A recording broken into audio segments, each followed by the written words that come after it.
Bom dia para você, boa tarde, boa noite, não sei o horário que você vai ver essa transmissão, mas o que importa é que o teu coração esteja aberto, que você possa entender a palavra do Senhor.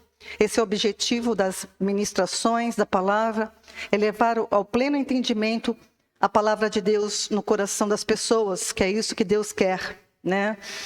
O título da mensagem de hoje é A Justiça de Deus. A justiça de Deus não opera na nossa religiosidade, mas em nossa obediência a Ele. A justiça de Deus não opera na nossa religiosidade, mas em nossa obediência a Ele. Eu tenho destacado nas últimas mensagens a importância de atentar, a importância de ouvir e guardar a palavra de Deus, porque eu tenho frisado isso para as pessoas entenderem que a palavra de Deus é a expressão do amor de Deus pelos homens. E, por sua vez, os homens amam a Deus obedecendo a palavra dele, atentando e obedecendo. Então, Deus fala, Ele ama a gente porque Ele fala, né? E por outro lado, a gente ama a Deus obedecendo, ouvindo e obedecendo a Ele, porque Ele é Deus, Ele é o Criador. Então, quando Deus dá um mandamento na palavra, Ele tem o objetivo, que é a obediência de um coração puro. E eu quero destacar essa primeira passagem, 1 Timóteo, capítulo 1, versículo 5. Olha lá comigo, primeira carta de Paulo a Timóteo, capítulo 1, versículo 5. Onde nós lemos assim, ora, o fim do mandamento é o amor de um coração puro. O fim de um mandamento é o amor, ou seja, é a obediência de um coração puro, de uma boa consciência e de uma fé não fingida. Essas são as características do obediente. Essas são as características de uma pessoa que realmente deseja, tem o coração voltado para Deus. Um coração puro, uma boa consciência e uma fé não fingida. Por que eu estou falando e frisando isso? Porque muitos dizem crer em Deus, eu creio em Deus, eu creio em Cristo, mas elas creem ao seu modo. Elas seguem os seus próprios pensamentos, os seus achômetros, né? O seu entendimento, a sua vontade. Ou seja, elas seguem os seus próprios caminhos, não de Deus. Em vez de seguir a orientação que Deus dá. Porque, mas crer em Deus não é só crer em Deus? Não, crer em Deus, eu preciso crer em Cristo conforme a palavra. É isso que as pessoas não entendem. Por isso que eu friso muito a pregação da palavra, o ensino da palavra e a palavra em si. Porque a pessoa precisa crer em Deus e precisa crer em Cristo pela palavra. Não é porque porque Cristo morreu, eu ouvi falar que Cristo morreu, então eu entendo, eu creio nele. Não, você precisa entender pela palavra. Qual é o coração de Deus? Por que Deus mandou? Por que Deus enviou Jesus para nos salvar? Por que precisamos de salvação? Tudo isso tem que ser entendido e confessado pela palavra. Tá? Então, nós temos que seguir a orientação que Deus nos deu. Ele é o nosso Criador. Eu tenho falado isso em todas as mensagens. Ele é o Criador e Ele tem essa autoridade como Deus soberano de nos falar conosco e nos dirigir na boa, agradável e perfeita vontade de Deus. Né? Então, a gente não pode seguir. Deus nos capacitou com um espírito que nos dá entendimento, mas esse entendimento é para buscar a Deus, para confiar nele, para entender. Deus quer relacionamento, Deus quer que você entenda o que Ele fala, entenda o que Ele quer, entenda que o que Ele quer para você é o melhor. Provérbios capítulo 3, versículo 5 diz assim: confia no Senhor de todo o teu coração, e não te estribes no teu próprio entendimento. Isso quer dizer que eu preciso buscar o pensamento de Deus, entender o pensamento de Deus. Eu tenho entendimento, eu tenho capacidade de compreender as coisas, porque Deus me deu um espírito para isso, mas eu preciso buscar o entendimento de Deus para a minha vida. Por quê, amados? Porque a lógica de Deus não é a lógica nossa, do homem. Os conceitos de Deus não são os conceitos do homem. Os pensamentos de Deus, diz na sua palavra, os pensamentos de Deus não são os pensamentos dos homens. E a palavra de Deus, ela contém a lógica, ela contém os conceitos e os pensamentos de Deus, nosso Criador. A palavra de Deus contém a lógica, os conceitos e os pensamentos de Deus para nós. E ela é a verdade. Quer o mundo creia ou não creia, a palavra de Deus é a verdade de Deus para todos os homens, em todas as épocas, em todos os lugares. Quem tem ouvidos para ouvir, ouça. Ela é a semente incorruptível que gera vida. Isso é muito importante entender essa linguagem que é espiritual. A palavra de Deus é uma semente incorruptível que gera vida e nos coloca de volta, no propósito eterno de Deus para o qual Ele criou todas as coisas. Então, se você está buscando a Deus, você precisa buscar a Deus de acordo com a palavra, com o testemunho dele. Esse aqui é o testemunho de Deus para os homens. E esse testemunho está selado por ele. Tanto que a palavra de Deus, Jesus termina na revelação de Apocalipse dizendo uma palavra de maldição para quem acrescentar ou alterar qualquer coisa dessa palavra. Então esse testemunho está selado pelo Senhor. E a gente precisa, acima de tudo isso, amados, entender que Deus é um Deus de amor. E esse amor dele se revela nessa comunicação dele para nós. E define o amor dele por nós. As Escrituras definem o amor de Deus assim. Olha, 1 João, o evangelista João, ele define bem. 1 João capítulo 5, versículo 3. Olha o que João diz. Ele entendeu e definiu bem o amor de Deus. Esse é o amor de Deus. Porque este é o amor de Deus. Qual? Que guardemos os seus mandamentos. E os seus mandamentos não são pesados. É pesado confiar em alguém que não fica impondo nada sobre você, mas que você confie, que te dá uma palavra de sabedoria, que te dá uma palavra de direção. Isso não é pesado. 2 João capítulo 1, versículo 6. Olha, na segunda carta de João 1, 6. E o amor é este, que andemos segundo os seus mandamentos. Então, andar é comportamento. Eu vivo pela palavra e devo andar por ela. Então, o amor é esse, o meu amor, a minha obediência a Deus é essa, que eu ande segundo os seus mandamentos. E este é o seu mandamento, como já desde o princípio ouvistes, que nele andais. Então, João está falando aqui, o mandamento se resume hoje para nós em crer em Cristo, em crer em Jesus, o Filho de Deus, tá? Esse é o mandamento hoje para nós. E esse é o entendimento mais seguro que você possa ter para entender a natureza do amor de Deus para conosco e o amor teu para com Ele. Se você quer dizer para o Senhor, eu te amo, Senhor, Ele não quer sentimento teu, Ele não quer tuas emoções, isso daí, Ele sabe que você tem isso, mas Ele quer teu entendimento e quer que você fale as coisas realmente entendendo o que Ele quer, tá?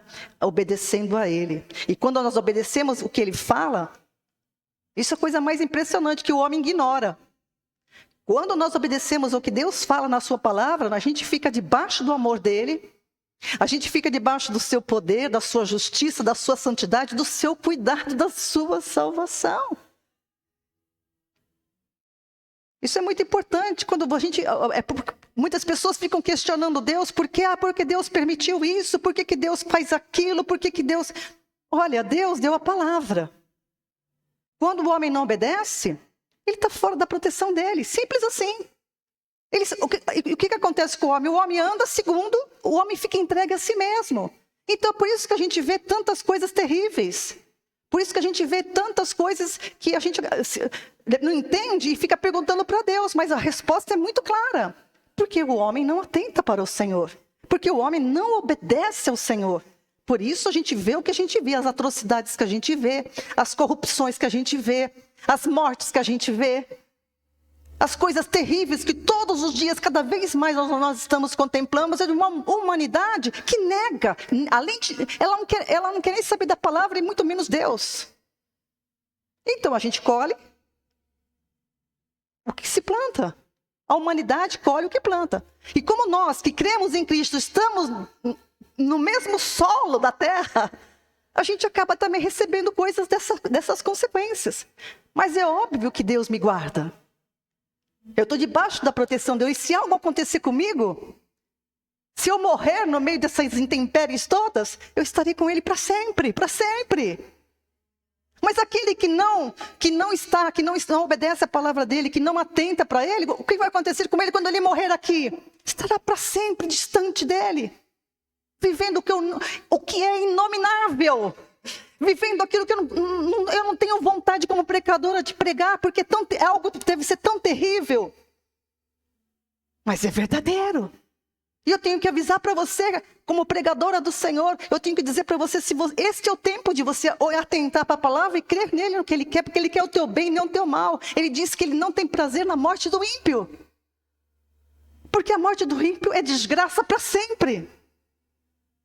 E não fique esperando outra vida, porque isso não é bíblico. Outra vida no sentido de você voltar aqui de novo. A gente está destinado ao homem morrer uma só vez, e depois disso, o juízo. E nós somos seres individuais. Que Deus, nós somos gerados, Deus nos deu um espírito que é criado na hora da concepção. Então, cada pessoa é um ser individual, com um corpo, uma alma e um espírito, cuja identidade vai permanecer para sempre. Para sempre. Então, a gente tem que atentar para a palavra. Deus estabeleceu a sua palavra, isso é muito importante, como parâmetro de justiça. Ele tem poder, ele é onisciente, ele é onipotente, ele é o que ele é, mas ele estabeleceu a palavra dele como parâmetro de justiça. O que quer dizer isso? Que essa justiça, é o título da minha mensagem, ela não opera na nossa religiosidade. Não é o que eu faço, não é os rituais, não é crenças humanas que agrada a Ele. A justiça de Deus não opera na nossa religiosidade, mas opera em nossa obediência a Ele. Tá?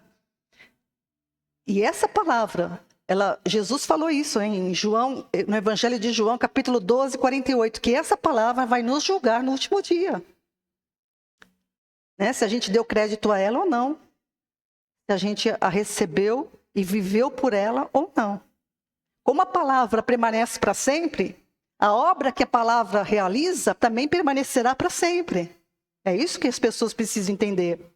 1 João, capítulo 2, versículo 17. Olha o que diz João. O Evangelho de João e as cartas de João, ele entendeu muito sobre essas coisas, sobre o amor de Deus e a vontade de Deus na sua palavra. 1 João 2,17, nós lemos assim: ora, o mundo passa e a sua concupiscência, os seus desejos, as suas vontades, né? Mas qualquer que faz a vontade de Deus permanecerá para sempre.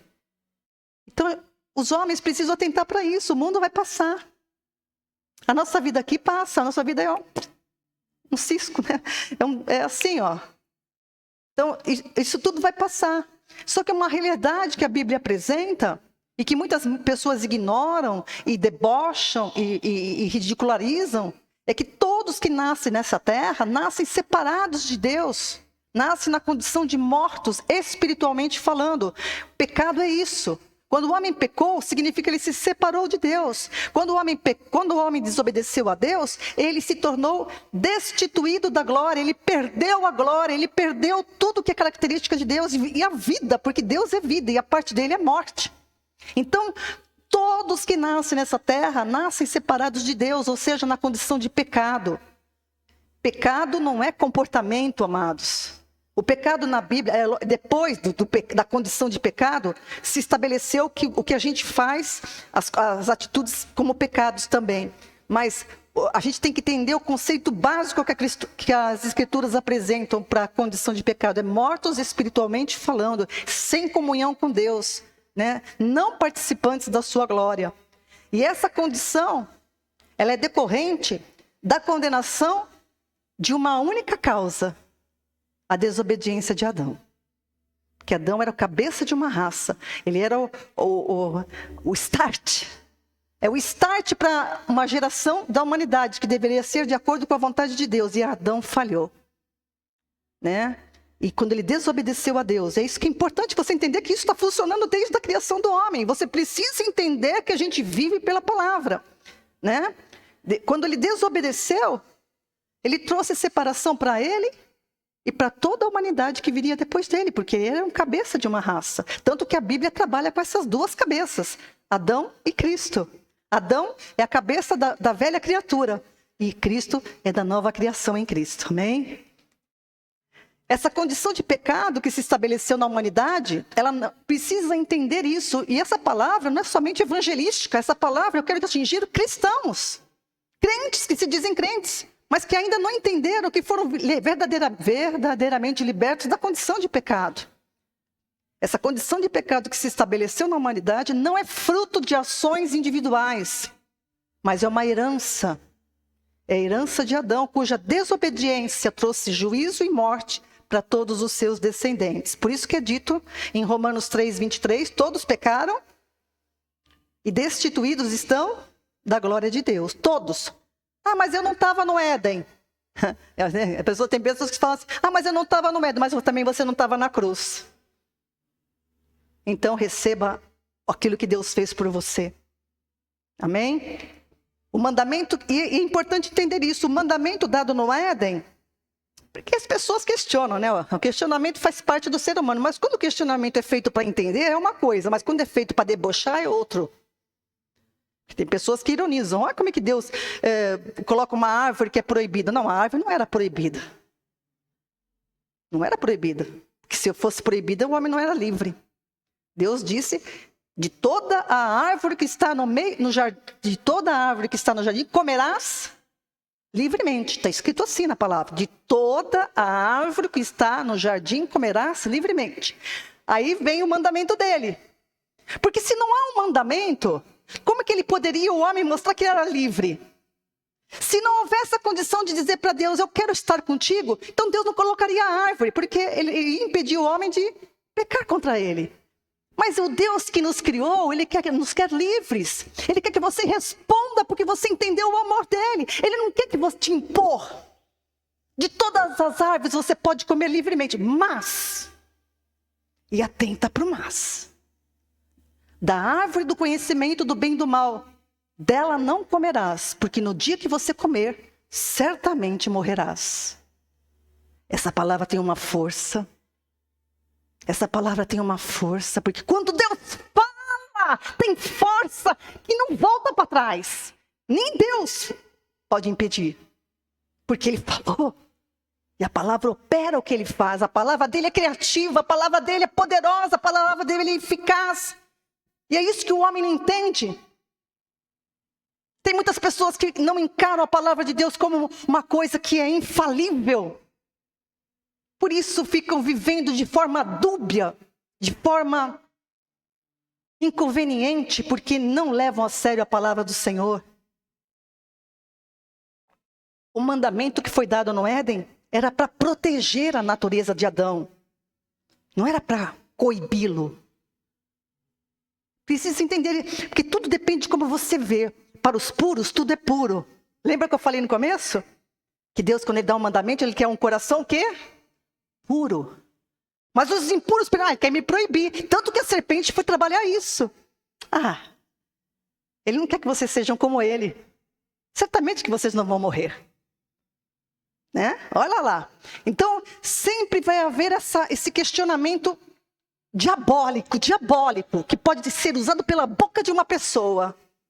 Lá no Éden foi por uma serpente, né? Que simbolizava a presença de Satanás ali no Éden. Então, quando Deus deu o mandamento, era para proteger. Adão era participante da natureza de Deus. E Deus não peca. Então, para proteger, Ele deu um mandamento que protegia a vida e a liberdade de Adão em comunhão com o Criador. E Adão foi solenemente avisado, não coma. Dessa não. Tinha tantas árvores lá. A árvore da vida estava do lado. Ele avisou solenemente, dessa não coma, porque no dia que você comer, certamente morrerás. Certamente morrerás, ele não caiu morto, não é morte física, que a morte física veio posteriormente. Certamente morrerás, quer dizer, certamente você vai morrer, porque você vai se separar de mim, você vai seguir o conhecimento do bem e do mal, não mais o meu conhecimento. É isso que a opção que Adão fez. E não culpe Adão, porque todo mundo fala, quando eu chegar no céu, eu quero conversar com Adão. Quero falar com ele. Mas todo dia você está diante de uma maneira de responder para Deus, se você vai ouvi-lo ou não, todo dia. Então não crucifique Adão, não, porque ele errou feio. Toda essa desgraça que a gente vive é por causa dessa desobediência. O que é? A palavra de Deus não volta atrás, amados. Não volta atrás. E você precisa crer nisso. Quando Adão desobedeceu, ele se separou de Deus. Morte. Morreu para Deus, espiritualmente falando. Ele matou a sua natureza, que era em comunhão com Deus. Ele aniquilou. Ele trouxe à existência uma nova condição, que a Bíblia chama de velha criatura, ou velho homem, como você quiser. O homem se tornou destituído, fora do propósito. Isso tudo por causa da incredulidade. Porque a incredulidade não é apenas você crer numa... você não ter crença nenhuma, é você acreditar na mentira. Porque Satanás enganou ele. Enganou a Eva, enganou ele, né, em consequência. Então ele foi incrédulo. Ele acreditou na serpente. Ele acreditou na serpente. A serpente disse, se você ler o texto lá em Gênesis, né, em capítulo 3, você vai ver que a serpente, ela usa a palavra, mas transtorna. Então é isso que a gente precisa tentar. Por isso que eu falo que o grande perigo, e Satanás continua operando da mesma maneira, transtornando a palavra. Hoje o que a gente vê no próprio meio cristão é um transtorno absurdo de todos os conceitos, de toda a lógica, de todo o pensamento de Deus. Mas é muito erro. Nós somos ensinados errados. Mas cabe a nós, quando o Senhor acende a luz, a gente atentar para a luz. Aleluias. Então atente para a luz, examine a palavra. Não vai pelo que os outros dizem somente, examine. Aqui na comunidade as pessoas são ensinadas, olha no texto, estuda o texto, reveja as mensagens. Olha, examina, porque Deus quer isso de você. Senão você não vai ter segurança para rebater quando perguntarem a razão da sua fé. Você não vai saber responder. E nós temos que saber responder, porque nós somos filhos de Deus agora. Nós somos sacerdotes do Deus Altíssimo. Com a incredulidade de Adão, que gerou essa condição tenebrosa, todos os seus descendentes foram afetados e a morte passou. Esse é o grande poder do pecado. A morte passou para todo mundo. Morte e separação, tá? Todos pecaram e destituídos estão da glória de Deus. E quando ele morreu para Deus, ele passou a viver para o pecado. Deus deixou de ser o seu Senhor. E o pecado se tornou o Senhor do homem. E é isso que o homem precisa entender. E a única mudança perceptível, na hora que Adão, quando ele se separou de Deus, qual foi? A consciência de que ele estava nu.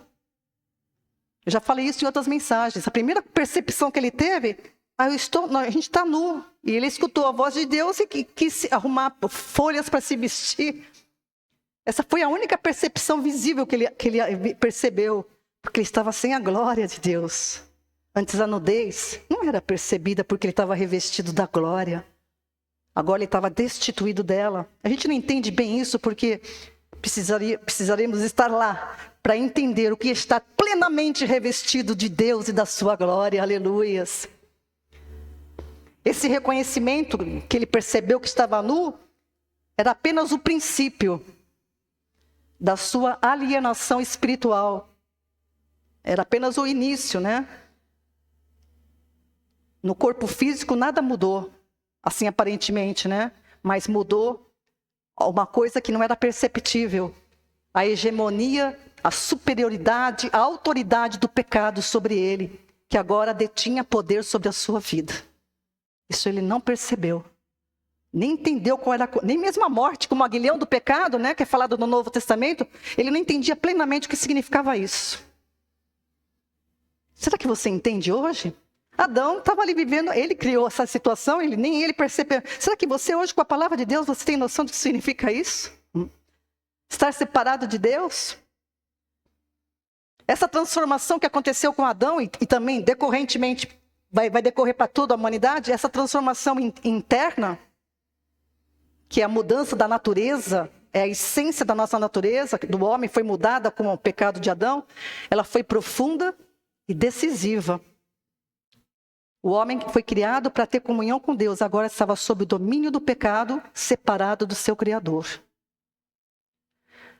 Essa nova condição, embora fosse invisível aos olhos físicos, e ainda é invisível, né? Porque as pessoas não entendem o pecado por causa que a gente só vê o pecado pelas consequências que a gente está presenciando.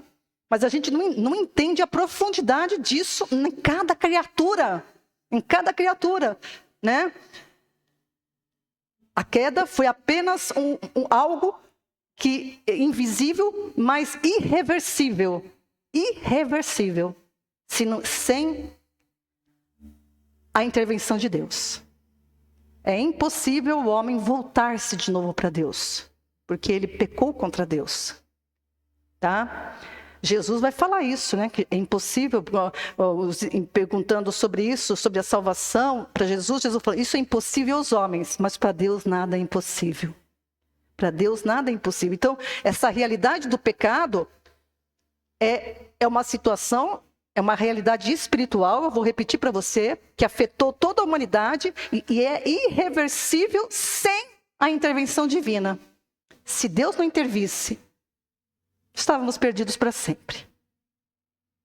Então, quando a Bíblia fala que é impossível ao homem vendido ao pecado salvar-se, isso quer dizer, o que quer dizer isso? Que o homem não tem em si poder para isso. Né? O homem não possui em si poder para desfazer o velho homem. Eu falei já em algumas mensagens minhas, que para salvar o homem é preciso o quê? Poder. Está na palavra isso. Né? Por vários ângulos é apresentado isso. Um dos ângulos que é bem perceptível que Jesus falou isso foi quando desceram um homem paralítico e ele do teto, né, na casa onde ele estava ministrando, e aí ele fala para aquele homem: homem, os teus pecados estão perdoados. E todo mundo ficou: que blasfêmia é essa? Quem perdoa pecados é Deus. Aí Jesus, percebendo o pensamento deles, disse assim: o que para vocês é maior? Eu perdoar pecados? Né? Ou falar para ele: levanta-te e anda. Ele estava mostrando que para perdoar pecados precisa poder. E era no sábado ainda, né? Para fechar o ângulo, fechar a boca. Não, abrir a boca, né? Porque aí abriu a boca de todo mundo. O sábado é sábado. O que para vocês é mais importante que eu dizer? Os teus pecados estão perdoados ou levanta-te e anda? Mas para que vocês creiam, eu digo: homem, levanta-te e anda. Ele levantou, pegou a esteirinha dele, desceu do telhado e saiu andando com a esteira na mão, porque para Deus nada é impossível.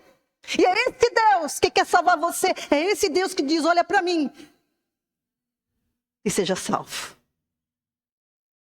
O homem não possui poder em si mesmo para se desfazer desse velho homem que se originou no Éden. Não tem poder, não é o que você faça. Você pode dar tua vida para ser queimada. Você pode doar todos os teus bens. Você pode fazer o que quiser. Isso não vai te salvar, porque o homem não tem poder em si mesmo para se livrar da velha criatura. Não tem. O velho homem é resultado de uma condição que só pode ser transformada por uma palavra de Deus, que é poder. A mesma palavra que deu poder para o pecado surgir. Olha que coisa incrível. Paulo fala isso em Romanos 6, 7, sobre esse negócio da lei, que é meio a gente na hora não percebe muito isso, mas ele fala: o poder da lei estava na palavra do Senhor. Quando ele disse: certamente morrerás. É esse poder que operou quando ele desobedeceu. E não tem como voltar isso para trás. Somente uma outra palavra de Deus poderia reverter isso. E ele dá. Ali mesmo no Éden disse: o descendente da mulher vai pisar a cabeça da serpente. Ele já liberou ali uma palavra. Diante da serpente, ele falou assim: a serpente vai ferir o seu calcanhar, mas ele vai pisar a cabeça dele. Estava liberando a palavra ali. Ou seja, estava liberando a palavra de que um descendente da mulher iria salvar o homem. Liberando a palavra ali. Aquilo ali não foi uma palavra à toa. Não foi uma palavra de consolação simplesmente. Foi uma palavra já de salvação. E provavelmente Adão se salvou porque ele creu. Eu fiz burrada. Olha a desgraça que eu fiz. Mas o que consolou ele, porque está escrito na palavra. Quando eu estava angustiado, o salmista diz assim, no dia que eu estava angustiado, as tuas palavras me trouxeram consolação. E a palavra de Deus faz isso, ela consola, ela salva, ela cura, ela liberta. Guarda a palavra de Deus no teu coração, mas guarda em verdade. Vibre com ela. Não seja uma pessoa indiferente, mas uma palavra viva que transborda pelos teus poros. Ah, meu Deus! A condição do velho homem só pode ser transformada por uma obra soberana de Deus. Eu estou mencionando isso de novo, que parece o beabá do evangelho. Eu quero falar com crente. Eu não estou falando nem no sentido só evangelístico, não. Eu estou falando para crente, para entender que você perceber que o poder para Adão cair, perdeu a comunhão com Deus, não estava em Adão, mas no mandamento de Deus, na palavra de Deus. Nem o poder para voltar também para Deus está no homem. O poder para voltar a ter comunhão com Deus, o poder para ser participante da natureza de Deus, o poder para viver e ser justificado, santo e irrepreensível, está na palavra de Deus. Está no mandamento de Deus. O poder está na palavra, que sai da boca de Deus. Esse é o princípio. Está lá em Deuteronômio 8:3. Esse é o princípio desde sempre e para sempre. Para te dar a entender que não só de pão vive o homem, mas de tudo que sai da boca do Senhor. Como esse princípio valeu no Éden? Presta atenção. O que Deus falou através da boca de Moisés, Deuteronômio 8:3, para te dar a entender que não só de pão vive o homem, mas de toda palavra que sai da boca de Deus, tem a ver com Éden também. Por quê? De todas as árvores comerás livremente, mas da árvore do conhecimento do bem e do mal, dela não comerás, porque no dia em que dela comer, certamente morrerás. Está valendo esse princípio. Está valendo esse princípio. Não é só de pão que vive o homem, mas de toda palavra que procede da boca de Deus. Você está entendendo, meu irmão, minha irmã? No Éden, o mandamento dado por Deus a Adão estava associado a uma penalidade. Certamente morrerás. Tá? Gênesis 2:17. E o poder desse mandamento revelou a santidade e a justiça de Deus, trazendo morte e condenação quando o homem desobedeceu. Porque Deus é justo e santo quando ele cumpre a sua palavra. Deus é justo e santo quando ele cumpre a sua palavra. E ele também continua sendo justo e santo quando você desobedece a palavra, porque você recebe as consequências que ele falou na palavra da sua desobediência. Entende? Em Deus não há variação. Quem varia é o homem. Quem varia é o homem. E Deus é firme à sua palavra, porque ele avisa. A palavra é o aviso. Se você não lê a palavra, você não. Então você é uma pessoa imprudente, que não conhece as consequências daquilo que Deus fala na palavra. Então, quando Adão desobedeceu, recebeu a consequência da sua desobediência, que é avisada por Deus. Mas agora, depois, Deus para salvar o homem, o que ele faz? Um novo mandamento, que é crer no seu enviado, né? Porque nós precisamos dessa palavra. E tem um salmo que retrata bem isso. Salmo 71, versículo 3. Salmo 71, 3. Se tu para mim, olha o que o Davi fala, esse salmo é de Davi, tá? Se tu para mim uma rocha de refúgio, a qual eu possa recorrer continuamente, dá um mandamento que me salve, pois tu és a minha rocha e a minha fortaleza. Dá um mandamento que me salve. Davi sabia disso. Ele já tinha falado no Salmo 51, em iniquidade eu fui formado, né? Ou seja, ele nasceu no pecado, ele já reconhecia isso. E agora aqui no Salmo 71 ele diz, dá-me um mandamento que me salve. Porque somente Deus dando uma palavra para reverter a desgraça que foi promulgada no Éden quando Adão desobedeceu a Deus. Dá-me um mandamento que me salve. E ele deu, que é o Evangelho de Cristo Jesus. E em contraste com o mandamento no Éden, o Evangelho de Cristo concede ao homem um mandamento com promessa. No Éden era um mandamento com penalidade. Agora o mandamento é com promessa, que é vida eterna, regeneração. Através do Evangelho de Cristo, Deus cria novamente o homem. Olha lá, Deus criou o homem, ele falhou. Então ele dá um novo mandamento, para que o homem seja gerado de novo e tenha vida eterna. Aleluia. Você entende o coração de Deus? Você entende o propósito de Deus? Esse mandamento, diferente daquele dado no Éden, não traz uma pena, mas contém o poder regenerador que opera no homem a transformação espiritual de velha criatura que morre para o pecado e nasce uma nova criação em Cristo. No Evangelho, o poder de Deus está presente para criar um novo homem, libertando do domínio do pecado, do domínio do velho homem, né? E trazendo à existência uma nova criatura em Cristo. Como Paulo bem expressa em 2 Coríntios, capítulo 5, versículo 17. Se alguém está em Cristo, é nova criatura. As coisas velhas já passaram, eis que tudo se fez novo.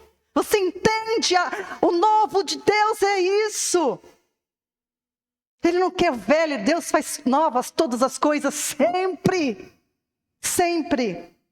Essa obra de ser uma nova criação, de se livrar do pecado, não é alcançada por esforço humano. Entenda isso, cristão. Eu preciso descansar na obra que Cristo fez, porque quando eu descanso verdadeiramente, as teias saem. A luz vai brilhando mais e mais, e o caminho se torna claro, como a luz da aurora.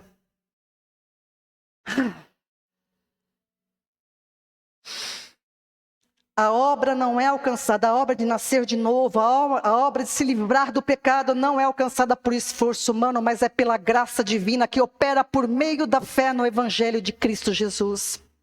Enquanto o mandamento no Éden revelou a incapacidade do homem de se manter na presença de Deus, o mandamento do Evangelho revela a suficiência do poder de Deus de salvar e regenerar e manter o homem na presença dele. Você não conseguiu por você mesmo? Então agora eu dou uma palavra e você vai se manter na minha presença por causa da minha palavra.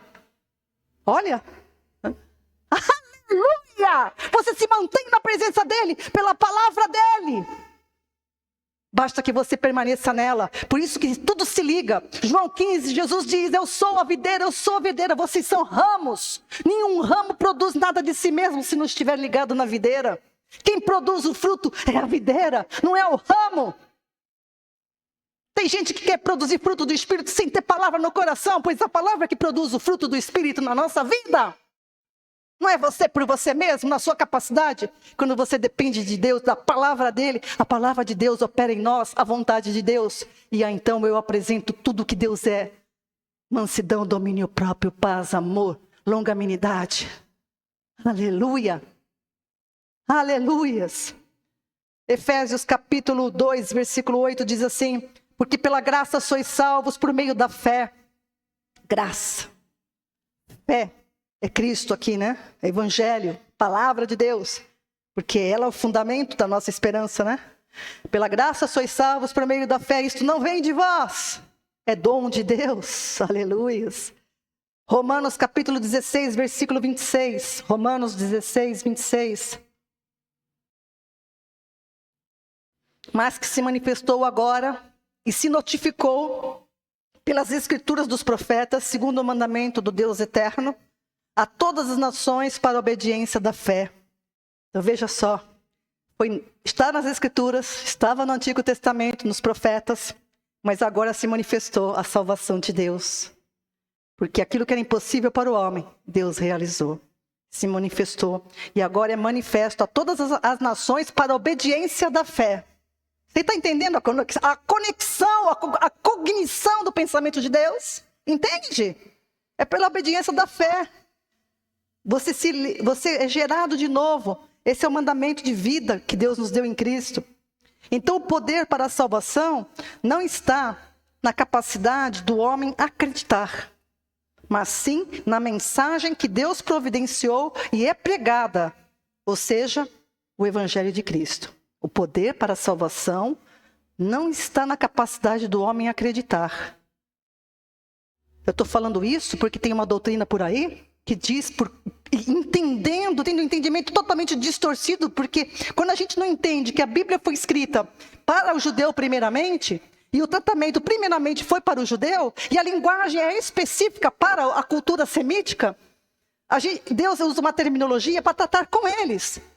E essa doutrina pegou essa terminologia que é para o judeu, como sendo surdo, cerdo, incrédulo, incapaz de obedecer, e trouxe para a humanidade.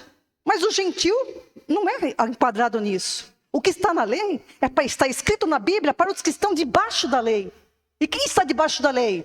A igreja? A igreja, diga para mim, é a igreja que está debaixo da lei? Não, é o judeu. Então toda a terminologia que Deus diz e trata o povo de Israel, que é um povo que foi incrédulo, um povo que Deus estava tratando com ele, que foi explicado desde Adão, pela linguagem oral que era muito forte no meio deles, que Deus iria salvar o homem, porque o homem desobedeceu a Deus, e esse mesmo povo que ele criou, estava sendo recalcitrante contra ele, ele usa terminologias muito que a gente considera como moral, né? Povo adúltero, povo cego, que tem olhos e não vê, tem ouvidos, mas não ouve, duros de coração. Essa terminologia toda não era para o gentil, porque o gentil não tinha a palavra de Deus. Entenda isso, você que segue essa doutrina que diz que o homem é incapaz de acreditar, se Deus não der uma mágica nele. O poder que converte o homem é a palavra de Deus.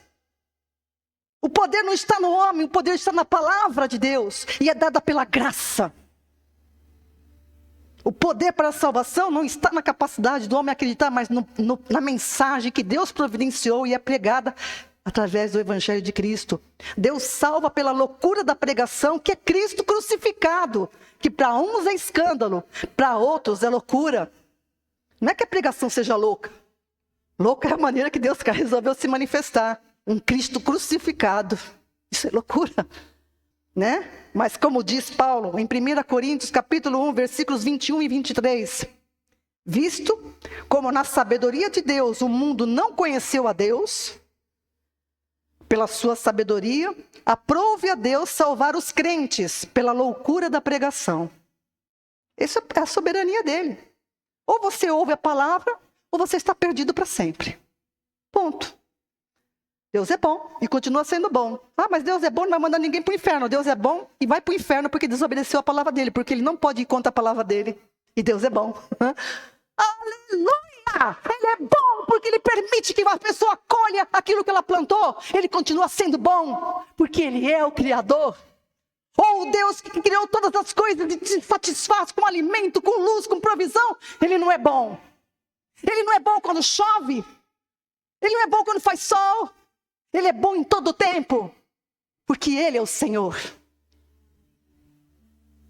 Quando a Bíblia apresenta a salvação somente pela fé, amados, na verdade ela está dizendo que a salvação é somente por Cristo. É somente através do Evangelho de Jesus Cristo e Cristo crucificado. Não é Cristo profeta. Não é Cristo anjo. É Cristo crucificado, Filho de Deus crucificado, mas ressuscitado também.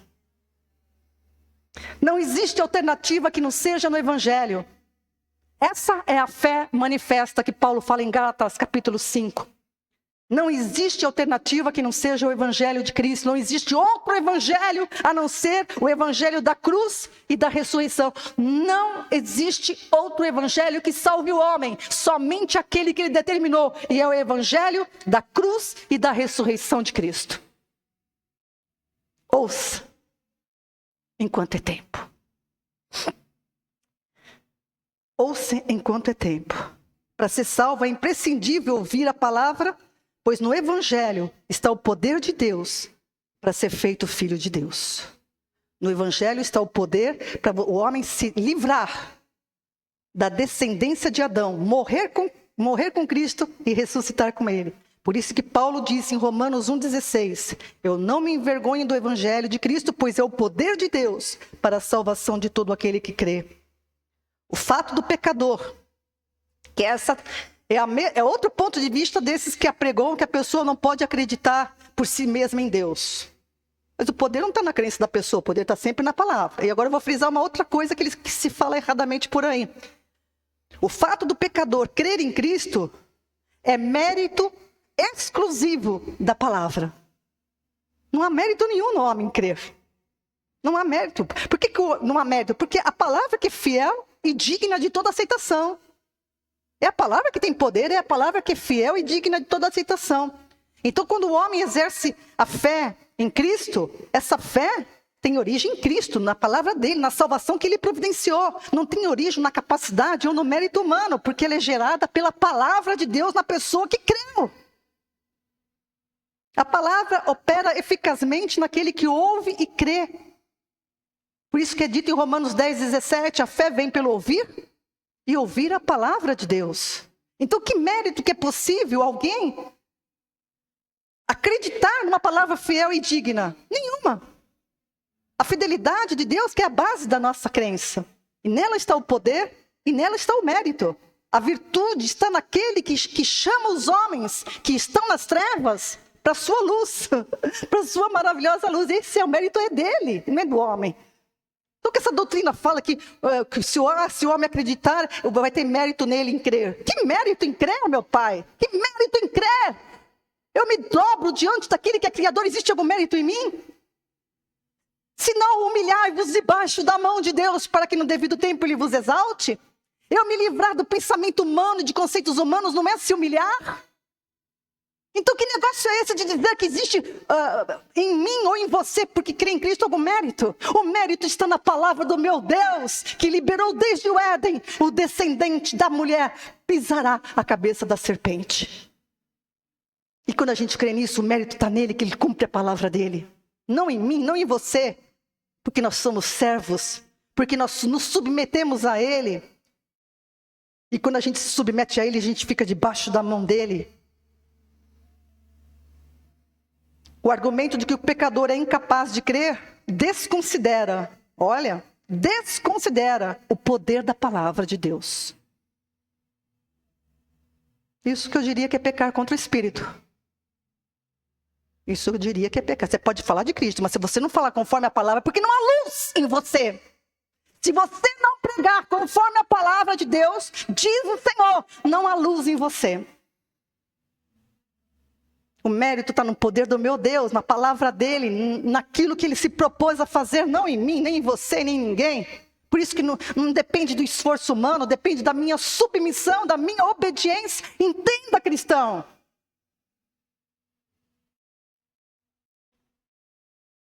O poder da salvação não está na capacidade do homem acreditar, mas sim na mensagem que Deus providenciou e que é pregada. A fé não é uma habilidade natural do homem, mas é uma resposta ao testemunho de Deus nas Escrituras sobre Cristo. É uma resposta, crer é uma resposta do que Deus falou. A fé provém da interação do homem com a palavra. A fé provém da interação do homem com a palavra. Tanto que está escrito, em 1 João capítulo 5, versículo 10. Quem crê no Filho de Deus tem em si mesmo esse testemunho. Quem não crê em Deus o faz mentiroso, porque não crê no testemunho que Deus deu acerca do seu Filho. As Escrituras, os profetas, os salmos, o Pentateuco, é um testemunho de Deus para o homem.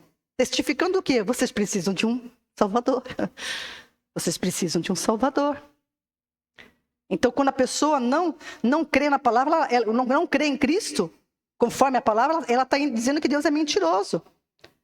Jesus também disse em João capítulo 6, versículo 45, está escrito nos profetas, eu gosto muito disso, é muito lindo, porque Deus quer ensinar, sempre o princípio de Deus é ensinar. Está escrito nos profetas, e serão todos ensinados por Deus. Portanto, todo aquele que do Pai ouviu e aprendeu, vem a mim. Olá. Deus falou e preparou, Deus pavimentou o caminho para que as pessoas crescem, que é os profetas. O Antigo Testamento, vamos dizer o Antigo Testamento como um todo, que é a lei, os salmos e os profetas. e pavimentou para que você creia. Quando o verbo se manifestou, quando o Filho de Deus se manifestou, chamando os homens das trevas para a luz, é para que o homem cresça, é ele. Tanto que o remanescente fiel, se você ler os evangelhos ali no comecinho, você vai ver que o remanescente fiel dizia, é ele que as escrituras falavam, é ele que os profetas falaram, é ele que Moisés falou. Então, amados, estava escrito. O evangelho revela a virtude poderosa de Deus que chama os homens para a sua luz.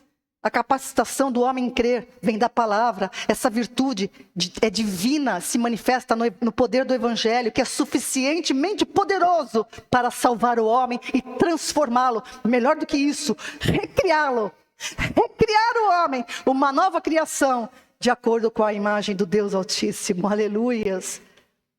Mas isso só opera quando a palavra de Deus é pregada. Porque o Espírito Santo, ele atua convencendo do pecado, da justiça e do juízo quando a palavra de Deus é pregada. Quando você prega a palavra, se você quer que alguém se converta, dê um jeito de pregar a palavra. No básico, pelo menos, pelo amor de Deus. Para que o Espírito Santo use a espada da palavra para cortar a malignidade da antiga natureza. Amém? Então precisa pregar a palavra. Essa fé não é produção do homem, é resultado da eficácia do evangelho. O poder não está em você. Você coloca isso na tua cabeça. Quando você está pregando o evangelho, o poder não... Porque a gente, eu não tenho jeito, eu não sei o que falar. Meu irmão, põe a palavra na tua boca, porque a palavra vai fazer aquilo que Deus quer. Não é você que faz. A sua função é aprender a palavra e transmiti-la. Se isso não fosse possível e verdadeiro, Jesus jamais diria, vão pelo mundo e ensinem para todo mundo aquilo que eu vos entreguei. Porque ele sabia, e ele tinha dito, as minhas palavras são de vida eterna. Então, você tem que abrir a boca. Crente de boca fechada não é testemunho e muito menos glorifica o Senhor. Mas a melhor linguagem que você pode transmitir para o mundo é de uma vida que realmente se dobra e apresenta para o mundo o fruto do Espírito, que se livrou verdadeiramente dos frutos da carne. Porque fruto da carne, num cristão ainda, é porque ele não entendeu. A gente está estudando isso nas quartas-feiras. Não entendeu ainda o Evangelho de Cristo. Está servindo a Deus sem entendimento. E esse zelo não agrada a Deus. Não agrada a Deus. Ao ouvir a mensagem da cruz e crer, o pecador torna-se participante com Cristo, morre com Ele, é sepultado com Ele. Essa obediência ao Evangelho é o poder de Deus que opera a regeneração. Opera a regeneração. Deus dá vida ao homem que estava morto e alienado dele, através da sua própria palavra. Essa crença em Cristo não é algo que o homem pode produzir por si mesmo. Por isso que a crença do homem em Deus não pode se basear no que você pensa, no que eu penso. Mas é no que Deus pensa. A crença que salva o homem não pode se basear no pensamento humano. Tem que se basear no poder de Deus, que é a sua palavra. E a sua palavra para nós é o Evangelho de Cristo. E Cristo crucificado e ressurreto. É só preciso ouvir e atentar. Só é preciso ouvir e atentar. Aleluias. Essa regeneração é algo maravilhosa. Mas depende da resposta do homem à palavra. Sempre vai depender. No Éden foi assim, com Israel foi assim, com a igreja é assim, e vai ser assim para sempre. O homem tem que dar uma resposta pela sua vontade, pelo seu entendimento, diante da palavra do Senhor. Diante da palavra do Senhor, porque somente ela que salva. E concluindo, amados, Deus, eu repito isso, Deus estabeleceu a sua palavra como parâmetro. Eu estou falando isso porque quando eu vou voltar à história de Israel, você vai ver por que Deus falou o que falou com eles. Porque diante da palavra, Deus não volta para trás. Israel era o povo, é a menina dos olhos de Deus. Mas mesmo sendo a menina dos olhos de Deus, ele não agiu diante da justiça como deveria. Por isso você precisa entender a linguagem de Deus no Antigo Testamento. Precisa entender no princípio do evangelho por que Jesus se referiu primeiramente com o judeu. Ele disse, eu vim primeiramente para o judeu. Então, o tratamento, as parábolas, a forma de Jesus falar era um tratamento específico para o judeu. Mas depois os discípulos entenderam o que Jesus estava falando. Então, eles conseguiram transmitir para os gentios, que somos nós, o que Jesus estava falando. Entende? Então, a base das ações de Deus, meu querido, é a palavra dele. É a justiça, como Isaías diz, né? Isaías 51, versículo 4, na parte final. E a sua justiça se estabelecerá como luz dos povos. Ou, em outras palavras, e toda a terra se encherá do conhecimento de Deus. Aleluias. Então, a base das ações de Deus sempre tem a ver com a resposta dos homens à palavra dele. Se o homem crer e confiar, obedecendo, né? Bem se lhe irá. Se ele não der crédito, não confiar, não obedecer, mal se lhe irá. Tá? Obedecendo o bem, desobedecendo o mal. Sempre é isso. Isaías capítulo 3, versículos 10 e 11, depois você lê lá. Deus abençoe você que esteve comigo até agora, que essa palavra resplandeça no teu coração, porque verdadeiramente ela não é palavra de homens. Deus te abençoe em nome de Jesus.